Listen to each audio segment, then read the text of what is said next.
ঈদের ছুটিতে মানুষের পদভারে মুখরিত পর্যটন কেন্দ্রগুলো। এপ্রিলে নির্বাচন কার স্বার্থে, প্রশ্ন বিএনপি নেতা আমির খসরুর। শহীদের রক্তের অমর্যাদা হয়, এমন নির্বাচন চায় না জামায়াত, বললেন ডাক্তার শফিকুর রহমান।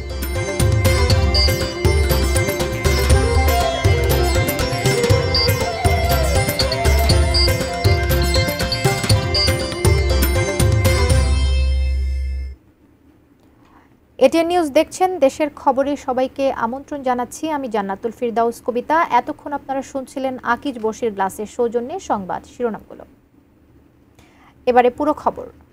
পবিত্র ঈদুল আজহার ছুটিতে পর্যটকদের পদভারে মুখরিত হয়ে ওঠে কক্সবাজার সমুদ্র সৈকত। সমুদ্র স্নান সহ আনন্দ উদযাপনের নানা অনুষঙ্গে মাতোয়ারা ভ্রমণ পিপাসুরা।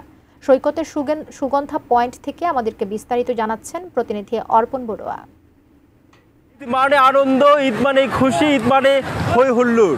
আর সে আনন্দে মেতে উঠেছে, আনন্দে মাতোয়ারা হয়েছে ঈদ উপলক্ষে দেশের নানান প্রান্ত থেকে আসা পর্যটকেরা। এই মুহূর্তে আমি রয়েছি সৈকতের সুগন্ধা পয়েন্টে। এখানে দেখতে পাচ্ছি পর্যটকদের বিপুল পরিমাণ পর্যটক এখানে সমুদ্র স্নান করছেন। কেউ এসেছেন প্রিয়জনকে সাথে নিয়ে, আবার কেউ এসেছেন পরিবার পরিজনকে সাথে নিয়ে কক্সবাজার সমুদ্র সৈকতে ঈদ উপলক্ষে আনন্দ উদযাপন করার জন্যে। এখানে আগত পর্যটকরা জানিয়েছেন তারা ঈদ উপলক্ষে লম্বা ছুটি পাওয়ায় কক্সবাজার সমুদ্র সৈকতে ভ্রমণের উদ্দেশ্যে এসেছেন। এখানে আগত পর্যটকরা সমুদ্র স্নানের পাশাপাশি এখানে যে টিউব রয়েছে, টিউব নিয়ে সমুদ্র স্নান এনে মেতেছেন। পাশাপাশি এখানে যে জলযানগুলো আছে সেই জলযানেও এখানে পর্যটকেরা রাইড নিচ্ছেন। আগত পর্যটকদেরকে নিরাপত্তা দেওয়ার জন্য এখানে ট্যুরিস্ট পুলিশ এবং জেলা প্রশাসনের যারা বিচ কর্মী রয়েছেন তারা এখানে কাজ করছেন। পাশাপাশি এখানে যারা লাইফ গার্ড কর্মী আছেন তারাও আসলে সমুদ্র সৈকতে যারা সমুদ্র স্নানে নামছেন তাদের দিকে সতর্ক নজর রাখছেন বলে তারা আমাদেরকে জানিয়েছেন। কক্সবাজার সমুদ্র সৈকতের সুগন্ধা থেকে এটুকুই ছিল এখানকার সবশেষ। ঈদুল আজহার ছুটিতে জমে উঠেছে কুমিল্লার বিনোদন কেন্দ্রগুলো। নগরী ও নগরীর বাইরের প্রতিটি বিনোদন কেন্দ্রগুলোতে দেখা যাচ্ছে উপচে পড়া ভিড়। বিস্তারিত জানাতে কুমিল্লা সিটি কর্পোরেশন শিশু পার্ক 2 থেকে যুক্ত হচ্ছেন সহকর্মী হুমায়ুন কবির জীবন। গতকাল ঈদের পশু কোরবানির যে চাপ ছিল, দেখা যায় যে কোরবানির ঈদে সাধারণত ঈদের পরদিনই আসলে মানুষ যে ঘুরতে যায়, বিনোদন কেন্দ্রগুলোতে চাপ বেশি থাকে। কেমন দেখছেন সেখানের পরিস্থিতি? ঈদের শুভেচ্ছা জানাচ্ছি। সেই সাথে যদিও ঈদুল আজহার যে দ্বিতীয় দিন বিনোদনের কথা যদি আমি জানাই, কুমিল্লায় কিন্তু বিভিন্ন বিনোদন কেন্দ্র স্পট রয়েছে। সেখানে কিন্তু আমরা দেখেছি সকাল থেকে কিন্তু এই সকল বিনোদন কেন্দ্রগুলো কিন্তু যারা বিনোদন প্রেমী তাদের কিন্তু উপচে পড়া ভিড় লক্ষ্য করেছে। আমি বর্তমানে যে জায়গাটিতে এসেছি সেটি কুমিল্লা সিটি কর্পোরেশনের শিশু পার্ক 2 এই পার্কটিতে এসেছি। এখানে আমরা দেখেছি যে এই পূর্ব অঞ্চলের অসংখ্য শিশু কিশোর যারা আছেন তারা কিন্তু এখানে কিন্তু আনন্দে মেতে উঠছেন, ঈদের আনন্দে মেতে উঠছেন। সেই সাথে কিন্তু যদি বলি যে আসলে এই সিটি কর্পোরেশনের যেই শিশু পার্ক 2টি সেটি আফরোজা জেসমিন টিকলির অর্থায়নে এই পূর্বাঞ্চলের মানুষের জন্য সেটি করা হয়েছে এবং এখানে কিন্তু বিভিন্ন রাইড রয়েছে, যেখানে কিন্তু আসলে বিনামূল্যে কিন্তু শিশুরা বিনোদন নিতে পারছে। এছাড়াও যদি আমি বলি যে কুমিল্লার যে শালবন বিহার, ধর্মসাগর এবং পৌর পার্ক, সেখানেও কিন্তু আমরা দেখেছি যে যারা আসলে এই ঈদের ছুটিতে এসেছে, লম্বা ছুটিতে এসেছে, সেখানে কিন্তু তারা কিন্তু এই প্রিয়জন, পরিবার প্রয়োজন সকলকে নিয়ে কিন্তু আসলে ঈদের যে আনন্দ সেই আনন্দ ভাগাভাগি করার জন্য বিনোদন কেন্দ্রগুলিতে তারা বেছে নিয়েছেন এবং উচ্চে পড়া ভিড় লক্ষ্য করা যাচ্ছে। তো সব কিছু মিলে আসলে কুমিল্লার ঈদের যে দ্বিতীয় দিনের আনন্দ সেটি কুমিল্লাবাসী উপভোগ করছে। এই ছিল কুমিল্লা থেকে আমার কাছ থেকে সর্বশেষ কবিতা। আপনাকে ধন্যবাদ জীবন, আমাদের সঙ্গে যুক্ত হয়েছেন। মানুষ ছুটি কাটাচ্ছেন, বিনোদন কেন্দ্রগুলোতে ভিড় করছেন, সেই খবরই আমরা জানছিলাম।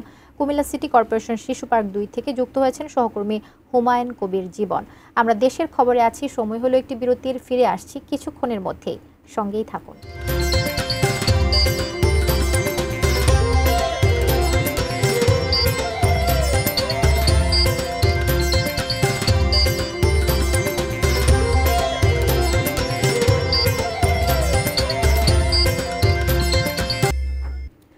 আবারও আমন্ত্রণ দেশের খবরে।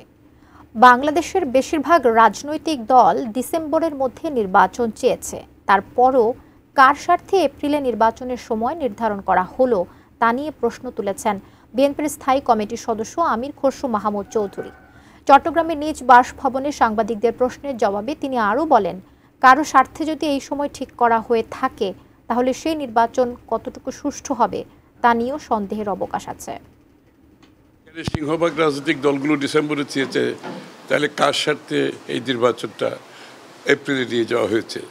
আর এই লোকগুলোর স্বার্থ যদি অক্ষুণ্ণ থাকে, অব্যাহত থাকে, তাহলে তো আগামী নির্বাচন সুষ্ঠু নির্বাচন হবে কিনা বর্তমান সরকারের অধীনে, এটাও তো একটা প্রশ্ন থেকে যায়। জামাত সুন্দর ও সুষ্ঠু নির্বাচনের প্রত্যাশা করে। শহীদের রক্তের অমর্যাদা হয় এমন নির্বাচন দেখতে চায় না জামাত ইসলামী। দুপুরে মৌলভীবাজারের কুলাউড়া পৌরসভার মিলনায়তনে পেশাজীবীদের সাথে মতবিনিময় সভায় এসব কথা বলেন জামাতের আমির ডাক্তার শফিকুর রহমান। এ সময় তিনি আরও বলেন, কোনো দেশ বাংলাদেশের নির্বাচনে হস্তক্ষেপ করুক এটা কাম্য নয়। আমরা আশা করব যে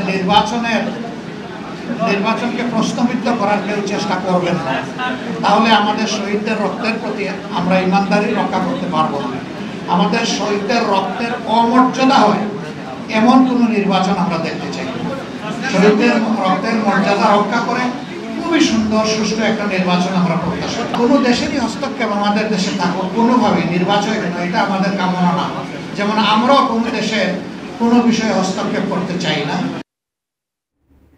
দেশের খবরে আছি, আবার একটা বিরতির সময় হলো, ফিরে আসছি, সাথেই থাকুন।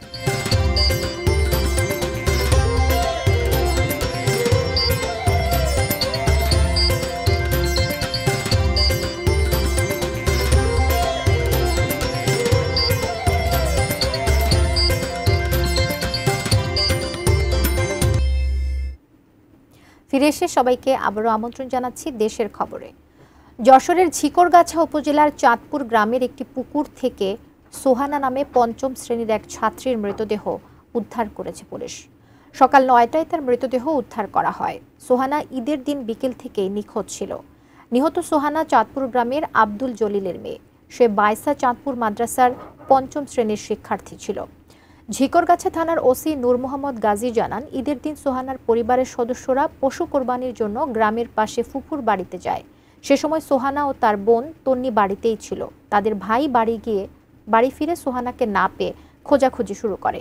পরে আজ সকালে বাড়ির পেছনের পুকুরে তার মৃতদেহ ভাসতে দেখে পুলিশে খবর দেয়া হয়। এরপর পুলিশ গিয়ে মৃতদেহ উদ্ধার করে।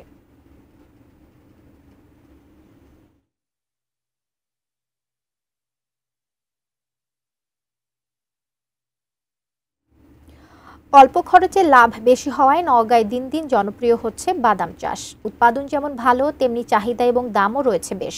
ফলে বাদাম চাষে আগ্রহী হচ্ছেন কৃষকরা। চলতি মৌসুমে জেলায় প্রায় ৮৫০ হেক্টর জমিতে বাদামের চাষ হয়েছে। হালকা বেলে ও দোআঁশ মাটিতে বাদামের আবাদ হচ্ছে বেশি। অনাবাদি জমিতে বাদামের চাষ করে লাভবান হচ্ছেন কৃষক। অন্যান্য আবাদের তুলনায় বাদামে রোগবালাই ও পোকামাকড়ের আক্রমণ খুবই কম। ফলে বাদাম আবাদের খরচও তুলনামূলক কম। প্রতি বিঘা জমিতে বাদাম চাষ করতে খরচ ৫ থেকে ৬ হাজার টাকা। উৎপাদন হয় ৬ থেকে ৮ মণ। প্রতি মণ বাদামের দাম ৫,০০০ টাকা। বাদামের চাষ বাড়াতে কৃষকদের বিভিন্ন পরামর্শ দিচ্ছে কৃষি বিভাগ।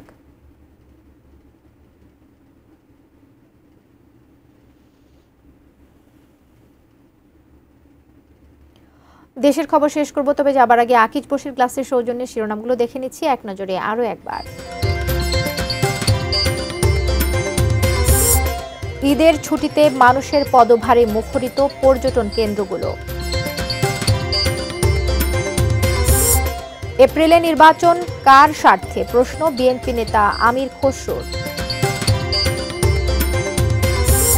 শহীদের রক্তের অমর্যাদা হয় এমন নির্বাচন চায় না জামাত, বললেন ডাক্তার শফিকুর রহমান।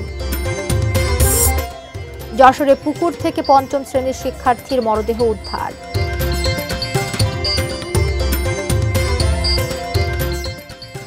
এই ছিল আজকের মতো দেশের খবর। কাল আবারও দেখা হবে একই সময়। সে পর্যন্ত আমাদের সঙ্গেই থাকুন। ধন্যবাদ।